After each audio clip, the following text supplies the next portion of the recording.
Here at Pembroke Pines Repticon. My name is Chris Davenport. I'm with These Balls, and I am the Florida distributor of Reptiles. Next to me is Zach Buehler, Buehler Reptiles. Hello. What we're going to do and what we're going to start doing at Repticons around Florida is we're going to do a story time where people tell their story of how they got in the industry and what they love about it. Everybody loves to tell their story. So we're going to start this, and this is the new year, and it's for people to get out there and do things. Yeah, it's a great way to really share different experiences, and like myself, who has been doing this since I was 4 or 5, like probably most people who care for reptiles these days. Just looking to start something new and create that experience and create that connection between the fellow breeders. All right. Well, thank you. And as we go through this, you see us at a show, stop by the booth and tell us your story. Thank you.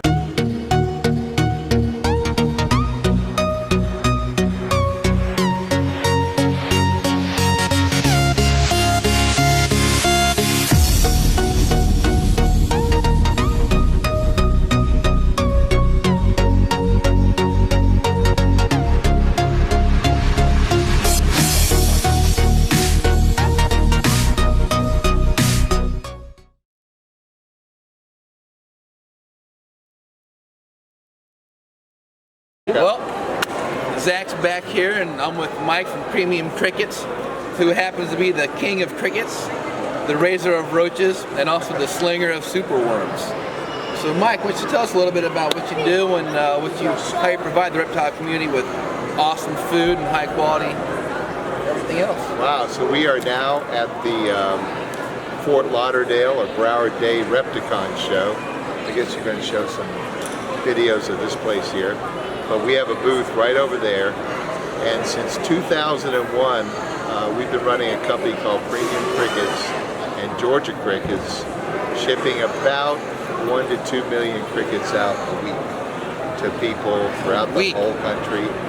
We go to these shows here to introduce ourselves and our bugs and everything to other people, and then they'll go online when they need more and ship them to them. So we do crickets, superworms, mealworms, roaches, some kinds of isopods, all kinds of bugs just for the reptile community. 2001 we started, so next year will be 20 years.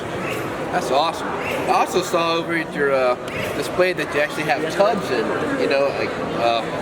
environments and how you can raise these particular animals. When you buy a certain amount, you can raise them up or maintain them versus having to buy them every particular week. Is that right? Yes. So we created like a cricket keeper for people. What we found the biggest problem they had is they would go to a pet store, buy 100 or 200 crickets, and they'd be dead in about 2 or 3 days. So we came up with sort of a miniature version of our brooder that we use to grow crickets. Gotcha. And it has the right space, the right food, the right egg crates, the right stuff so that a cricket will live its lifetime out normally. Which is not that long anyway, but is that right? Yeah, cricket lasts for 12 weeks, so up to 12 weeks. So from the time that egg comes out to the time it dies is about 12 weeks. Wow, that's pretty quick. Whereas a cockroach, 2 years. Which I hear actually is a very good staple and a great replacement for the cricket. So yeah, I'm over there, and so half the people, we have a bunch of roaches on our table. Half the people are freaking out when they walk by and look at the roaches, right? I was one of them, trust me. Yeah, you were one of them. So the other half are like, oh my God, I want to get them right now. So if you get the idea of roach out of your head and just look at it as a feeder, they live 2 years, they don't climb up anything, they don't smell bad, they don't die. And in protein content, one of these roaches, same size, is equal to 5 crickets. So they have more protein, and it just, people freak out over it. I don't know why. It's one of those things, you know, live in South Florida, the palmetto bugs, roaches. Yeah, I think so. The most exciting thing for me that we're doing is getting to the whole bioactive fields.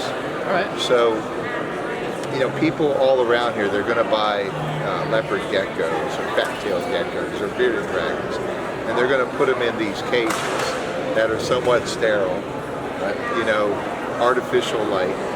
Wouldn't it be nice to put them in an environment that is more like what they're used to? So the concept of bioactive, where you have plants, you have bugs that eat their poop, you have leaf litter, you have natural stuff. Gotcha. And that's the really exciting, interesting thing that we're getting into. So isopods eat their poop, and you don't have to clean your cage out. And then the springtails, they're tiny little springtails, they'll eat all the mold and mildew that grows in a wet environment. So, Now, will the animals inside eat the isopods, or so it depends. depends on the animal? Or? So there's over 10,000 different types of isopods that are out there. And I didn't know about this, but they're like, people call them like a land shrimp. So an isopod is almost like a fish that lives on land. So they're on land, and they're also in the ocean. And some of the ones that they pull out of the ocean are like that big. Oh, wow. They're huge. So they're much more prevalent. Some people call them roly-polies. All right. But they're very prevalent, and without them, I don't think our world would really exist, because they're eating all the dead bodies, I got you. you know. So Kind of like the ninjas of the environment almost. So you don't see them, but they're, you know, they serve a purpose. Actually, very, you know, sounds like a very important purpose. a very important purpose, because so obviously they're eating the poop, and then that's turning into something else. Right? Gotcha. So they're processing our waste. You know, and it really just it's the reason why we're all in this industry, I think, is to really learn to understand our animal, and then the more we understand, the more we love it. Right. And the more you love your animal, the more you want to do for it. Absolutely. And you know, and so you want to start going to these shows. You want to learn from other people, and then understand about bioactive, understand different animals, understand about caging, and then as together we all evolve into a better steward of these animals. Because not everybody, you know, does everything the same way. Even though the end result could be the same, and everybody might have their own little certain ways of doing things. So, and it's always great talking to, you know, breeders like Mike and Ellen, JJ Snakes, and just seeing how other people do it to make something maybe I can do better for my animals and you know, their care. So yeah, we're all evolving into this together. Absolutely. So I'm Premium Crickets. So I'm over there. The other business we have is Reptiles Express. So a lot of these breeders will raise an animal, and then they'll sell it online, and they use Reptiles Express for the packaging, and they ship the animal to the customer. And you can get the boxes, the insulated boxes, all the bags, the cups, all the shipping materials. The snake bags, the cups, the heat bags, the cold bags. And I'm in the middle of this whole thing, but online sales for Reptiles is going through the roof. I know. I see what's going on. So the interest in our industry is intense. So if people are watching this and you're on the fence about do you breed reptiles or not, if you do it right, it can be good business. Very rewarding. Yeah, very rewarding. Good people, and you could make a good living. Are we good? We're good. Well, thank you so much. Appreciate it, Mike. It was a pleasure. Yes.